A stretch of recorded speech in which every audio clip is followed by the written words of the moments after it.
Bonjour à tous, merci d'être là avec nous. Donc, je me présente, je m'appelle Stéphane Andramini, je suis le fondateur de SenseFuel. J'ai la chance aujourd'hui d'avoir avec moi Christelle et Angélique de chez Verbaudet qui vont vous raconter la petite histoire de SenseFuel chez eux. Avant ça, juste en deux mots ce qu'on fait. Donc SenseFuel, on est un moteur de recherche interne, on est dédié aux e-commerçants. Donc c'est un moteur de recherche qui est complètement verticalisé, qui ne travaille qu'à vendre des produits. Nous, on aime à dire qu'on n'aime pas chercher, nous ce qu'on veut c'est vendre. Voilà, notre objectif c'est de faire monter la conversion avec nos clients. Et on a la particularité d'être le seul moteur de recherche qui est capable d'individualiser les résultats. C'est-à-dire que les résultats ne sont pas les mêmes pour tout à chacun et que chaque personne, comme chaque personne est différente, même si elle emploie le même mot, ne verra pas les mêmes produits. Voilà, donc voilà pour SenseFuel. Je vais laisser la parole à Christelle qui va nous parler un peu d'elle et de Verbaudet.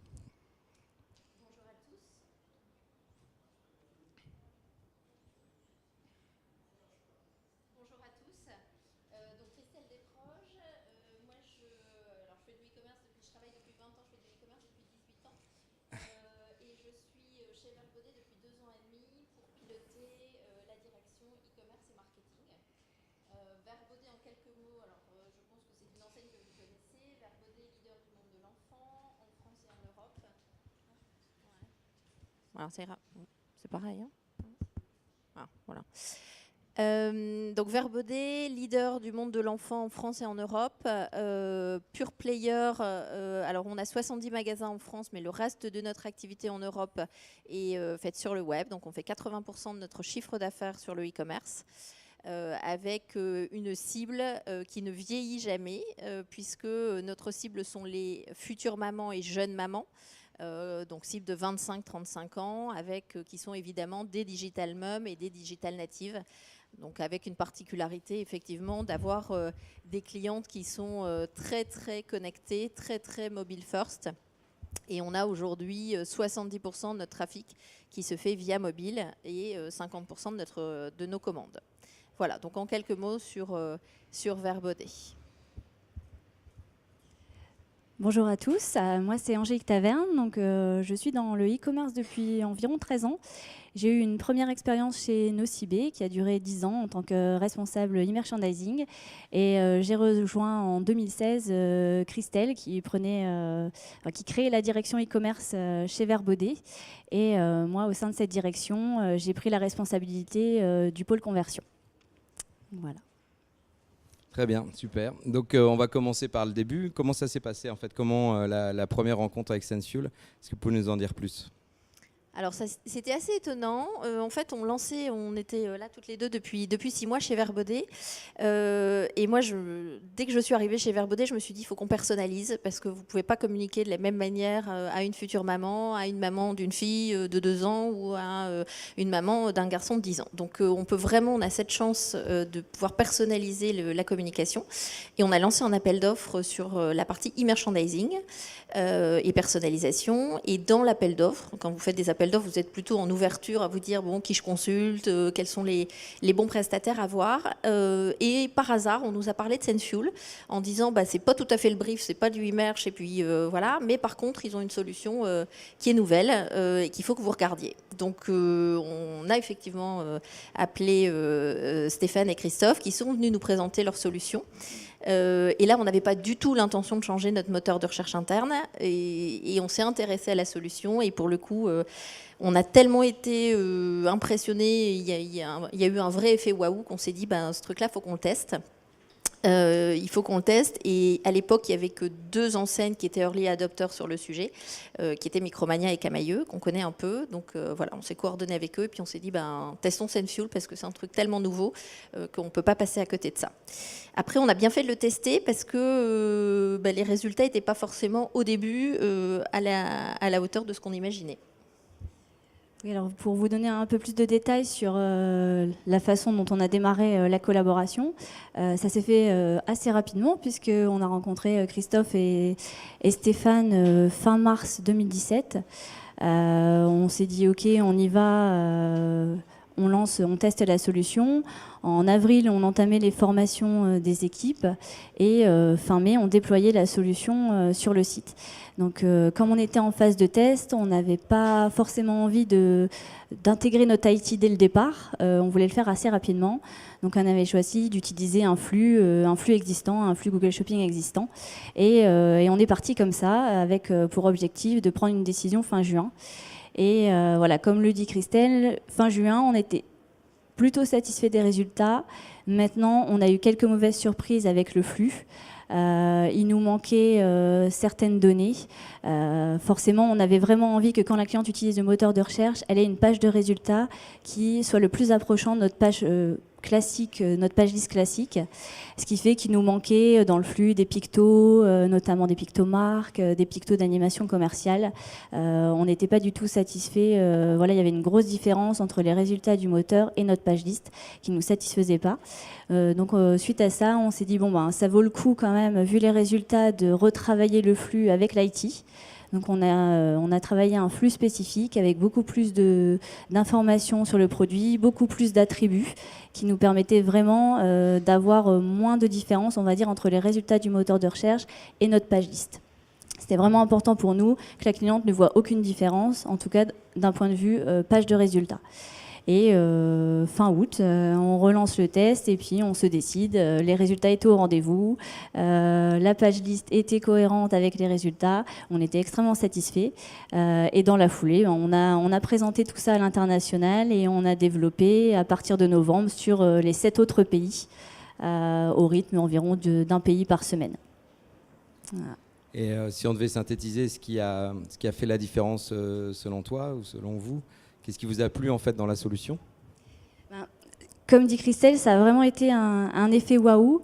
D'abord, c'est quand vous pourrez le voir sur la démonstration là, qui passe à l'écran, quand vous saisissez un mot, vous arrivez dans le moteur et vous avez tout de suite une expérience qui est très immersive. Non seulement vous avez forcément l'autocomplétion, l'autosuggestion, mais en plus vous avez un rappel des catégories en dessous.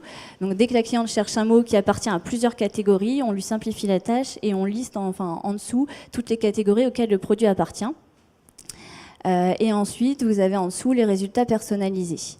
On voulait vraiment retrouver aussi dans le moteur exactement les mêmes on va dire fonctionnalité d'aide au choix pour la cliente. Donc ce coffret Sensual, parce que vous voyez sur la partie de gauche, vous avez l'intégralité des filtres et sur la partie de droite, vous avez également des tris.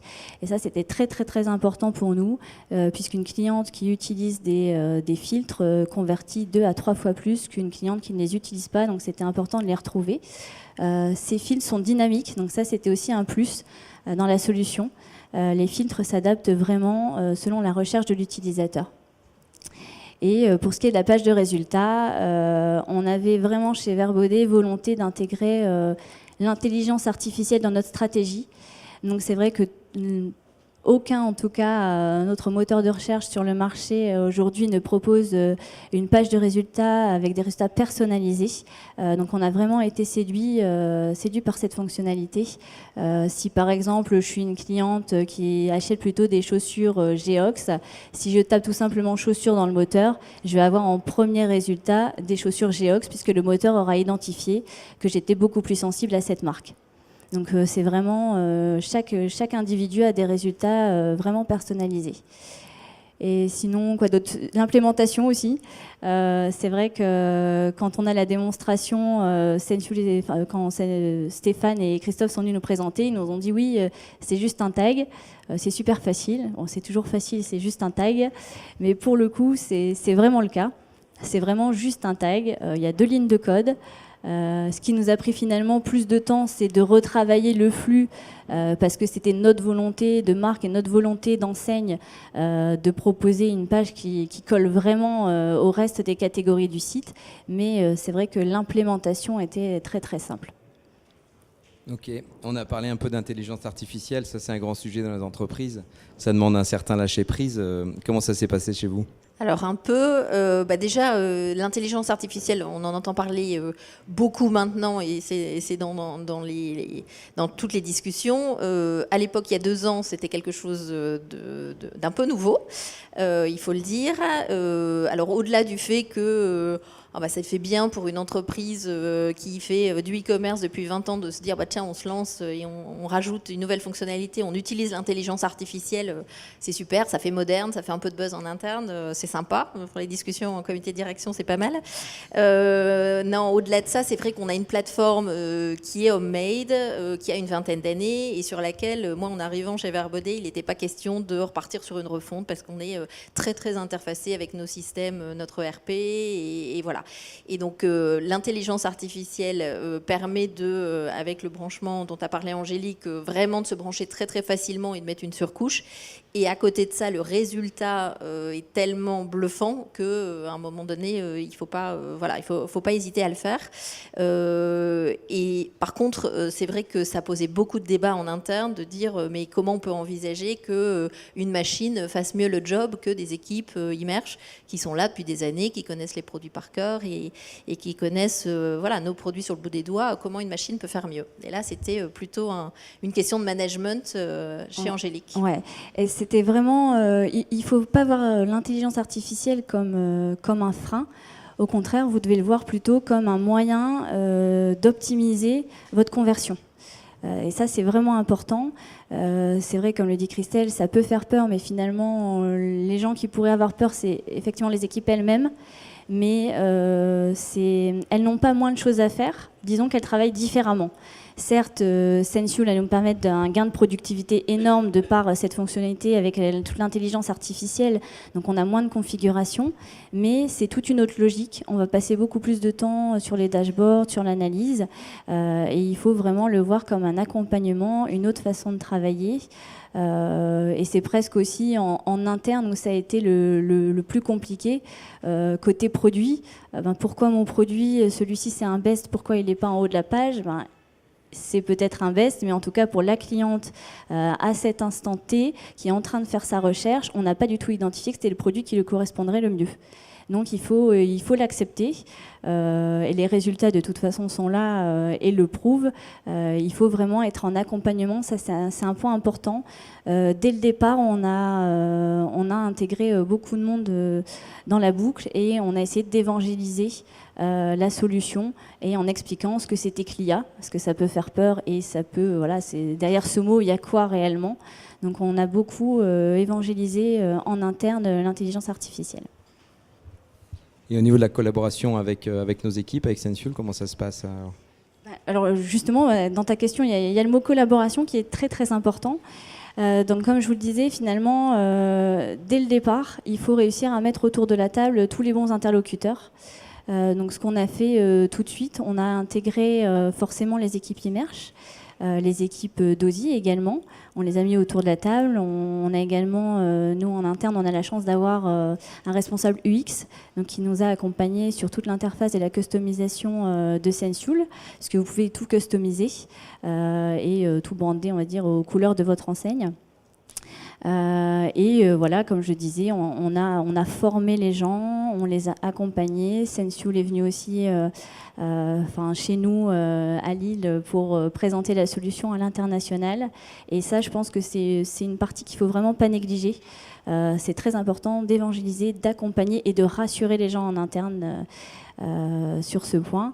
Et sinon, d'un point de vue, on va dire, plus fil rouge, pour la mise en place, on avait des calls qui étaient vraiment hebdomadaires ou même plusieurs fois par semaine au démarrage.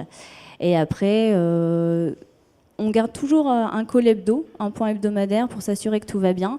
Et ensuite, selon les projets, on peut être amené à se voir physiquement ou à varier la fréquence.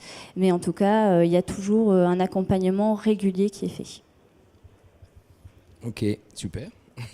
Et est-ce que, au niveau de l'équipe Immerche, les data que Sensual propose, etc., qu'est-ce que ça permet de faire aussi, qu'est-ce que ça a apporté de nouveau finalement dans la façon de travailler ? Alors, ça a totalement changé la façon de travailler, parce que nous, on avait un autre moteur de recherche avant SenseFuel, et on avait limite peur d'aller dans ce moteur pour aller optimiser les synonymes et les shortcuts. Enfin, c'était, voilà. Et puis même à force de plusieurs années d'optimisation, on ne sait plus ce qu'on a fait, pas fait, ce qu'il fallait supprimer et garder. Enfin, c'est toujours un peu complexe. Donc, on a même choisi, lors de l'implémentation, de partir from scratch. Donc on n'a rien repris, c'était un peu risqué, mais c'était tellement le foutoir qu'on a préféré repartir de zéro. Et vraiment, on a bien fait, on est reparti sur quelque chose de propre. On a revu l'intégralité des shortcuts. Alors les shortcuts, c'est les redirections. Vous vous dites, si la cliente cherche un conseil, on va rediriger plutôt vers une page de contenu. Si elle recherche de la promotion, on va rediriger vers un shop. Donc ça, vous avez la possibilité de le faire. C'est vraiment une autre logique de travail. Moi, je sais que mes merches passent pas tant de temps que ça par semaine, finalement, sur SenseFuel. On va passer du temps quand on doit lancer une animation commerciale. Donc là, on va passer un peu de temps pour créer toutes ces redirections vers les shops ou optimiser tout le moteur sur les termes. Par exemple, si on est sur une opération bébé nomade, on va aller optimiser on va en profiter pour revoir tous les termes autour du bébé et de la balade. On en profite à ce moment-là.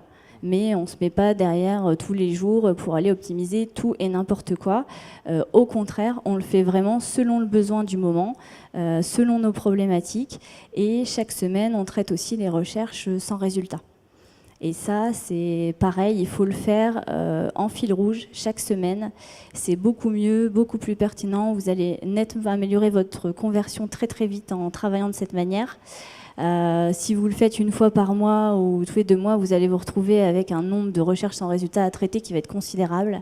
Donc il vaut mieux le faire en fil rouge et vous allez avoir des gains de productivité très très rapides. Ce qui a changé aussi dans notre façon de travailler, c'est qu'on a intégré d'autres services.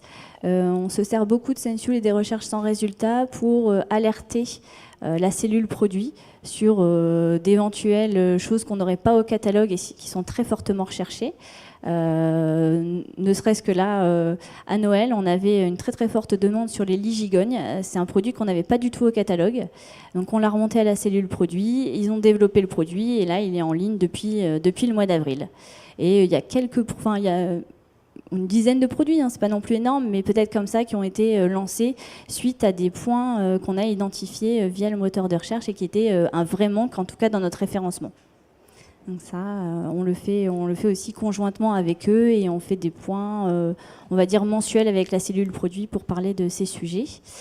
Et également avec le trafic. Ça, c'est très très important.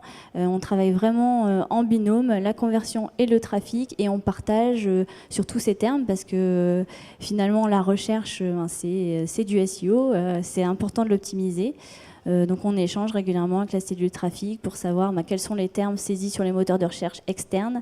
Nous, on partage sur les mots qui sont saisis sur les moteurs de recherche internes et on voit s'il est nécessaire d'aller plus loin, de créer des pages de contenu, des landings, d'optimiser des choses. Et ça, on le fait pareil en fil rouge. Il faut pas du tout sous-estimer la puissance d'un moteur de recherche. Chez nous, c'est 10 à 13% du taux d'utilisation. Mais derrière, voilà, on a vraiment des résultats qui sont très très satisfaisants. Et je pense que c'est aussi grâce au travail des équipes et au temps passé chaque semaine sur ce sujet. Ok, super. Je vais prendre un tout petit peu plus de hauteur et reparler un petit peu de comment on peut vous aider dans le support de votre stratégie. Christelle ? Alors sur la stratégie, c'est vrai qu'on a une stratégie, alors on a tendance à développer, tester sur la France et après on a une stratégie de développement à l'international. C'est ce qu'on a fait aussi avec SenseFuel et comme c'est de l'IA, SenseFuel parle de toutes les langues tout de suite. Donc ça c'est juste magique parce que le déploiement s'est fait très très vite avec les mêmes règles. Ça pour vous citer un exemple. Après c'est vrai que depuis 2 ans vous avancez aussi beaucoup à des nouvelles fonctionnalités et c'est pas un outil qu'on a installé dans nos systèmes et puis il faut upgrader les versions, c'est qu'il est live tout le temps. et puis dès qu'il y a des nouvelles fonctionnalités, évidemment, on en bénéficie. Et donc, par exemple, là, Verbaudet a une vraie stratégie de développement de marque nationale. Donc, on vend de plus en plus, on vend la poussette Verbaudet, mais on vend aussi la poussette Red Castle, la poussette Kiko, les chaussures Geox, voilà.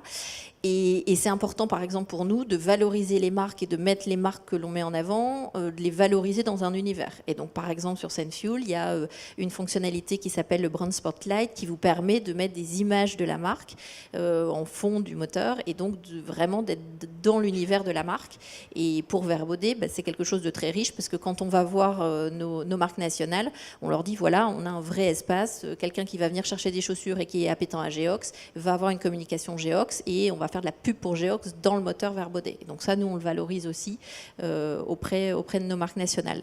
Donc on apprécie vraiment alors vous le comprenez peut-être un peu à travers notre intervention aujourd'hui, mais on apprécie de travailler avec Senfuel aussi parce que les choses évoluent au fur et à mesure et qu'on a de nouvelles fonctionnalités au fur et à mesure des besoins clients qui sont remontés et du coup, derrière, c'est développé pour l'ensemble des clients et en l'occurrence, là, je pense que c'est Micromania qui vous avait demandé de développer du Brand Spotlight pour certains jeux. Et après, chacun peut le mettre à sa sauce en fonction de ses besoins, quoi. Tout à fait. C'est vraiment, Senfuel est vraiment à l'écoute. Nous, on a régulièrement les baromètres satisfaction client. Et on avait remonté un point de friction dans Senfuel où ils exprimaient en tout cas ne pas avoir assez de filtres ou ne pas suffisamment les voir. Et c'est vrai que du coup, on a travaillé avec Senfuel, on a ajouté beaucoup plus de filtres dans l'interface. Senfuel a modifié également l'affichage des filtres. Vous avez maintenant en plein milieu de la page liste des points de rupture où on repropose aux clients les filtres. Et tout ça, ils ont été à l'écoute, ils l'ont développé aussi pour nous. Et on a de très bons résultats suite à ces changements.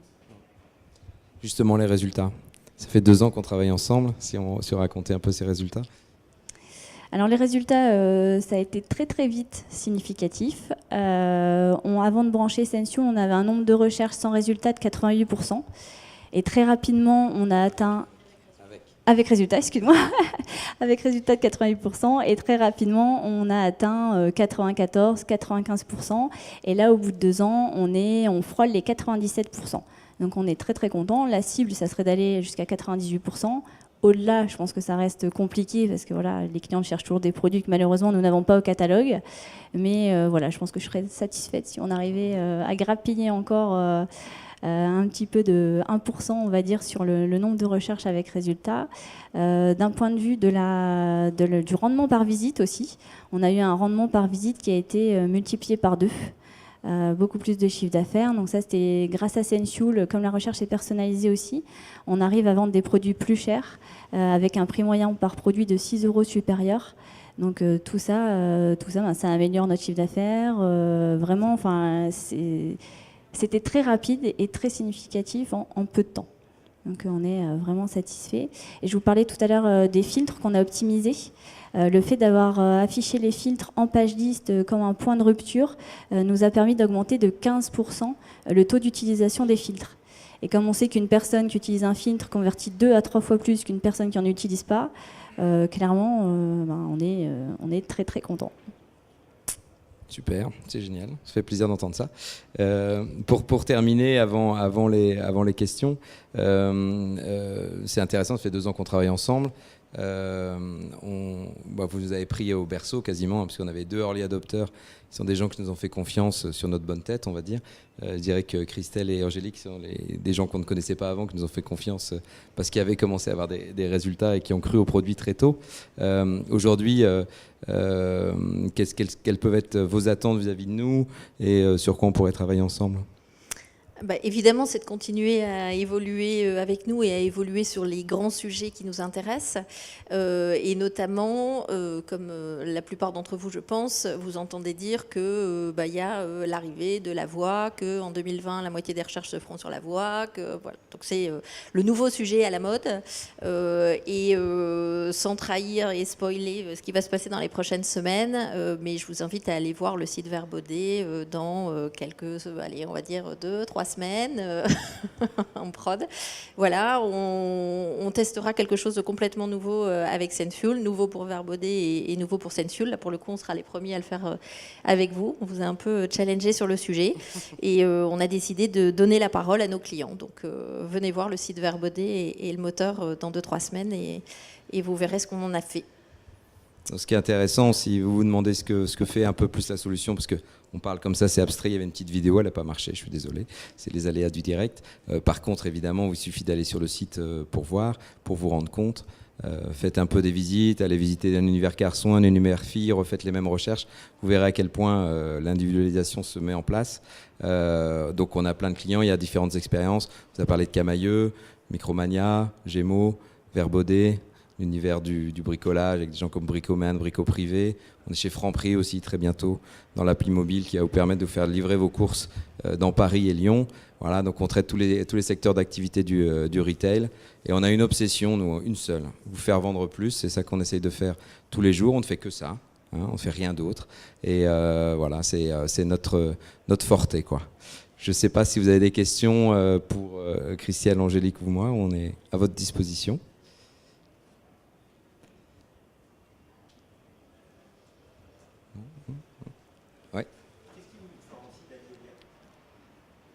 Qu'est-ce qui nous différencie d'Algolia?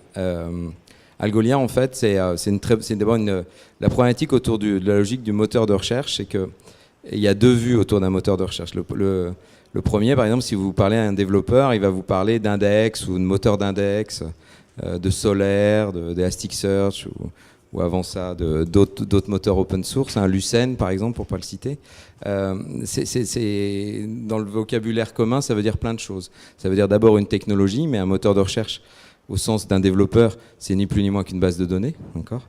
Ça veut dire ensuite aussi, dans une vision beaucoup plus fonctionnelle, une fonctionnalité de recherche. Finalement, qu'est-ce qui se passe derrière ma box quand je clique, quand je tape des mots dedans.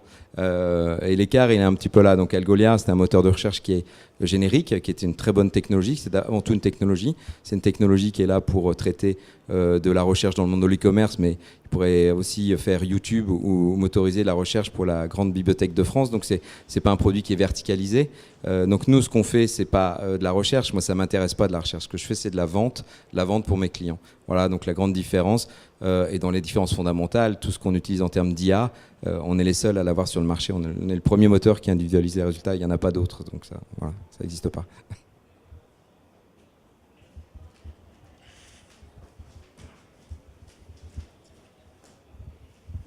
Deux questions. D'abord, combien vous avez de produits ou plutôt de références? Et ensuite, quelle rotation vous avez sur les stocks et notamment peut-être sur des produits qui seraient peut-être anciennement en stock? Est-ce que ça vous aide aussi à écouler ces marchandises-là? Alors sur le nombre de références, on est un petit catalogue. Hein, on va avoir, alors ça dépend nous, les références c'est 6-7 000 coloris. Après, quand on ajoute une dizaine de tailles par coloris, voilà, on est sur un petit catalogue. Maintenant, le sens de votre question sur les produits outlet, c'est quoi?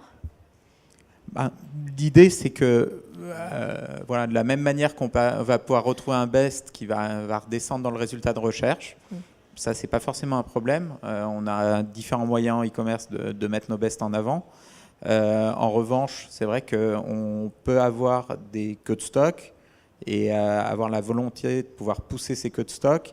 Et mine de rien, la recherche pourrait aider. Oui. En fait, l'avantage aussi dans Senfuel, c'est que vous avez une possibilité d'influencer les résultats, même s'il y a toute l'intelligence artificielle qui travaille. Tout ce que vous allez pouvoir envoyer dans le flux, l'ensemble des attributs produits, vous allez pouvoir les utiliser pour écrire des boosts et écrire une règle qui dit viens me booster les produits les plus stockés ou enlève-moi les produits au contraire où j'ai plus beaucoup de stock. Ou encore pousse-moi les produits avec le picto nouveauté. Comme ça, ils seront surexposés et pris en compte avec un poids supplémentaire dans le calcul de l'algo. Donc vous pouvez le faire dans le back-office. Et après, comme c'est personnalisé, la cliente qui est plutôt opportuniste et qui est plutôt à la recherche de petits prix, de bonnes affaires, l'IA va le capter et donc va lui remonter aussi des produits outlet dans son résultat de recherche.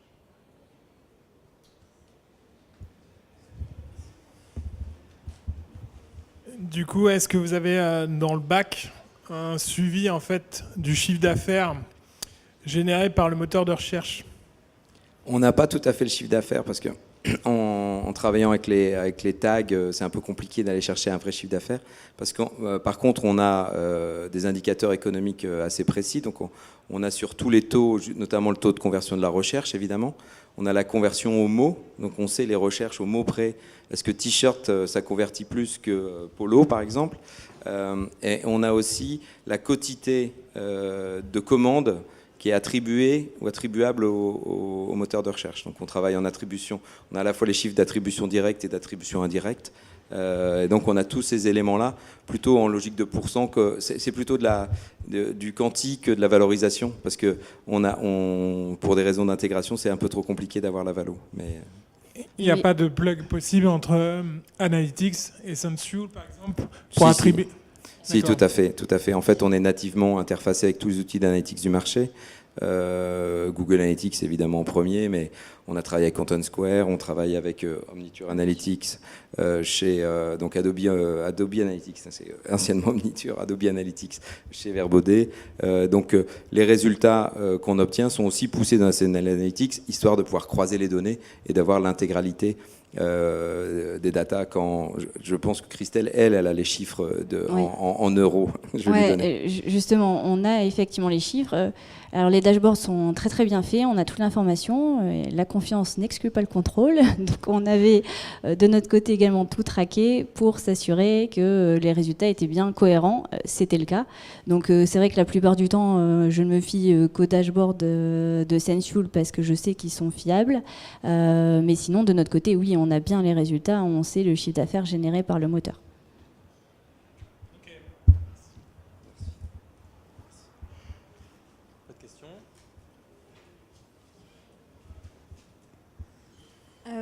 Vous utilisez l'IA, du coup, est-ce qu'il faut un chiffre minimum de visites mensuelles pour pouvoir être éligible à ce genre de... C'est une très bonne question, c'est oui. Je ne l'ai pas encore vraiment bien déterminé. C'est plutôt le nombre de recherches en fait, qui est important. Parce que pour déterminer un nombre de recherches, c'est visite par un taux d'usage. Les taux d'usage sont très variés par industrie. On a notre client Bricoman, 70% des visites utilisent le moteur. Christelle parlait de 13%, chez Micromania c'est 50%. On a une cliente qui s'appelle Lully sur la toile qui vend du luxe, qui est plutôt du repos avec assez peu de conversion en ligne, c'est 5%. Voilà. Après on contribue à faire monter le taux, donc c'est plutôt ce chiffre-là. Je dirais qu'il faut avoir quand même quelques centaines de visites avec recherche par jour. Après, ça dépend si. En fait, le pire pour nous, c'est qu'il n'y ait pas beaucoup d'usage et pas beaucoup de ventes, puisqu'on apprend de l'usage et de la vente. Donc, si le site, voilà, c'est anecdotique en termes de conversion, c'est plus compliqué. Et voilà. Et c'est un rapport entre la largeur du catalogue et la visite. Si vous avez 10 milliards de produits et une personne qui vient par jour, là, ça ne marchera pas du tout. Ok, merci.